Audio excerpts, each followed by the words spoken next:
بسم اللہ الرحمن الرحیم۔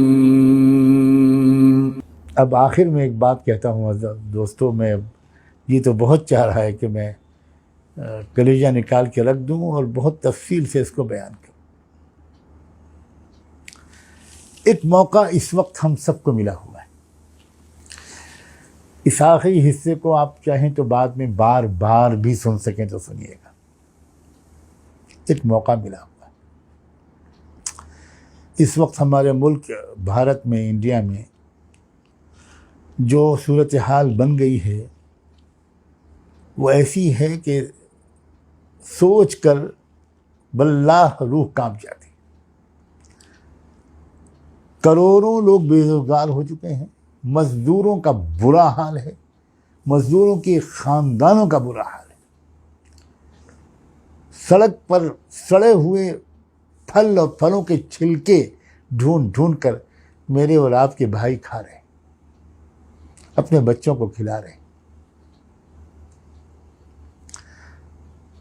خبریں اخباروں میں، میڈیا میں نہیں آ پاتی، لیکن ذرا سوچیے کیا کروڑوں لوگوں کے روزگار نہیں چلے گئے؟ یہ لاکھوں لوگ جو مزدور بیچارے ادھر سے ادھر، ادھر سے ادھر مارے مارے پھر رہے ہیں۔ چند مہینے پہلے واپس آئے تھے، بھاگ آئے تھے وہاں سے جہاں وہ کام کرتے تھے۔ ان کے پاس اپنے فلیٹ کا یا کمرے کا کرایہ دینے کے پیسے نہیں تھے، ان کے پاس اس وقت ریلیں بھی بند تھیں، تو بیچارے چل پڑے پیدل۔ سب جانتے ہیں کہ کیا حالت گزری ان کی، کتنے لوگ تو راستے ہی میں دم توڑ گئے۔ اللہ اکبر کبیرہ۔ اس وقت پورے ملک میں اپنے ملک کی اس وقت بات کر رہا ہوں، ذرا تھوڑا سا اپنے کمرے سے، گھر سے نکل کر حالات کا جائزہ لینے کی کوشش کی۔ جہاں آپ ہیں گرد و نواح میں، اپنے محلے میں، پڑوس میں، کچھ کمزور گھروں، جھگی جھوپڑیوں میں جا سکیں تو حال معلوم کر تو کریے۔ یہ وقت ہے اقیموا الصلاۃ وآتوا الزکاۃ۔ انشاءاللہ آپ نے اتنا دیکھا کہ آپ میں سے کچھ لوگوں نے ان جانے والے پیدل مزدوروں کو جگہ جگہ روک کر کھانے کھلائے، ٹھنڈے پانی کی بوتلیں ان کو دی۔ وہ سخت گرمی کا موسم تھا، تپتی ہوئی دھوپ میں رمضان کے روزے رکھ کر آپ کے ہی سینکڑوں اور ہزاروں بھائیوں نے مختلف شاہراہوں پر کھڑے ہو کر جدھر سے وہ مزدور گزر رہے تھے ان کو کھانا کھلائے۔ جو ٹرکوں میں جا رہے تھے، بسوں میں جا رہے تھے، روک روک کر انہیں کھانے کھلائے۔ تو آپ نے سنا کہ ان سینکڑوں مزدوروں نے پیچھے رہ جانے والے اپنے ساتھیوں کو فون کر کر کے یہ کہا تھا کہ ان راستوں سے گزر کر جانا، یو پی اور بہار میں اپنے گاؤں میں جن راستوں میں مسلمان گاؤں پڑتے ہیں، وہاں تم کو کھانے پینے کی چیزیں ملیں گی۔ اللہ اپنے ان بھوکے پیاسے بندوں کی گواہی کو قبول فرما لی، اور آپ کے جن بندوں نے، ان بندیوں نے ان دنوں میں خدمت کی تھی، اللہ آپ کو اس رحمت کا، اس نگاہ کرم کا واسطہ، جس نگاہ کرم سے آپ نے اس بندی کو مغفرت کا فیصلہ فرما دیا تھا جس نے کتے کے پلے کو پانی پلایا تھا، اللہ اس کا واسطہ دے کر کہتے ہیں کہ وہ آپ کے سب بندے اور بندیاں جنہوں نے ان پریشان حالوں کو کھانا کھلایا، پانی پلایا، ان کو محبت اور اکرام سے دیکھا، ان کو بھی آپ اسی طرح مغفرت کا فیصلہ فرما دیجیے۔ اور یہ تو چند کی خبریں آ گئیں، خدا جانے کہاں کہاں کس نے کیا ہوگا۔ دوستو، مسلمانوں کے جو یہ جذبات خدمت خلق کے ذیل میں آئے تھے، اس نے ہم جیسے فقیروں یا خدمت گزاروں کے حوصلے بڑھا دی، ہمارے دلوں میں امیدوں کا چراغ روشن کر دی۔ نہیں ہے نا امید اقبال اپنی کشت ویراں سے، اس امت سے مایوس ہونے کی کوئی ضرورت نہیں، یہ امت آج بھی دوسری قوموں سے 1000 درجے بہتر ہے۔ اس امت میں ہیرے جواہرات چھپے ہوئے ہیں، اس کی گدڑی میں لال چھپے ہوئے ہیں، لال۔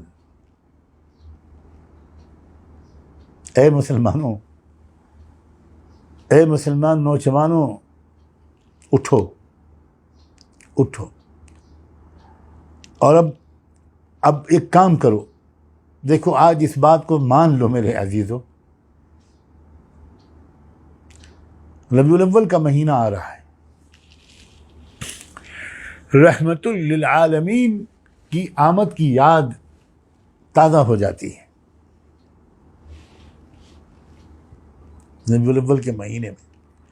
ابھی سے تیاری شروع کرو، اور اپنے اپنے محلے میں، گاؤں میں، ہر جگہ مسجد میں کو بنیاد بنا کر، یا جس طریقے سے بھی ہو، جس پیمانے پر بھی ہو، خدا کے بندو زکوٰۃ اور عطیات کو منظم کر لو، کچھ پیسے جمع کر لو ایمانداری اور دیانتداری کے ساتھ، اور اس کو ان غریبوں پر، ان مزدوروں پر خرچ کرو۔ میں تو کیا عرض کروں، اگر اس وقت تندرست ہوتا اور حالات سفروں کے ہوتے تو شاید میں ایک دن بھی اپنے گھر پہ قیام نہ کرتا۔ پورے ملک میں مارا مارا پھر رہا ہوتا، ہر جگہ آواز لگا رہا ہوتا۔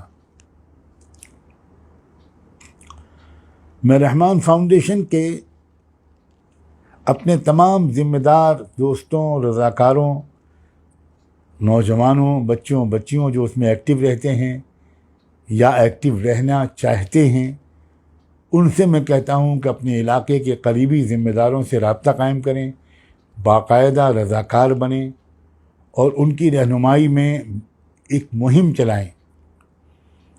مجھے پونے کے بعد دوستوں نے اس طرح متوجہ کیا کہ انہوں نے کوئی پلان بنایا ہے کہ اس مہینے کو یہ منتھ آف کمپیشن کا مہینہ بنایا جائے۔ منتھ آف پیشن، بہت محبت کا مہینہ۔ ہم نفرت کرنے والوں سے بھی محبت کریں، جو مزاج تھا رسول اللہ صلی اللہ علیہ وآلہ وسلم۔ اس طرح منائیں ہم جشن عید میلاد النبی، یہ ہے طریقہ۔ پیسے خرچ کر دینا مشاعروں میں اور محفلوں میں، یہ تو الٹا ایک بغاوت ہے رسول اللہ صلی اللہ علیہ وسلم کی تعلیمات کے خلاف۔ اس سے ان کا دل دکھتا ہوگا، خوش نہیں ہوتے ہوں گے۔ اب ذرا ترتیب بدل دو، ایک پیسہ بھی ادھر ادھر خرچ مت کرو، نہ کوئی بلب، نہ کوئی دیا، نہ کوئی چراغا، نہ کوئی روشنی، نہ کوئی جلوس، نہ جلسہ۔ ایک ایک پیسے کو غریبوں تک پہنچانے کی کوشش منظم طریقے پر۔ بونے کے بعد دوستوں نے جب یہ بات کہی، میں نے کہا بھی تو بہت مبارک سوچ ہے آپ لوگوں کی، اور انشاءاللہ اس کو ہم رحمان فاؤنڈیشن کی طرف سے اون کر لیں گے، اور ہم چاہیں گے کہ منظم طریقے پر، باقاعدہ بہت منظم طریقے پر اس طرح کا کام ہو کہ اس ایک مہینے کے اندر خاص طور پر لاکھوں لوگوں تک ہم پہنچیں، اور ان کی وقتی اور مستقل ضروریات کا علم حاصل کر کے ان کی خدمت کریں، اور ایک داغ بیل پڑ جائے جو صرف ایک مہینے تک شروع ہو کر ختم نہ ہو جائے، ایک ایسی بنیاد پڑ جائے کہ بھارت کے مسلمان اس طرح خدمت کریں کہ یہ بات لوگوں کے سامنے آ جائے کہ بھائی اس ملک کو اگر بچا پائیں گے کچھ لوگ تو یہی محمد رسول اللہ کے غلام بچا پائیں، ورنہ تو لوگوں نے لوٹ کھسوٹ کا جو انداز اختیار کیا ہے اس پر تو اب کوئی تبصرہ کرنے کی بھی ضرورت محسوس نہیں۔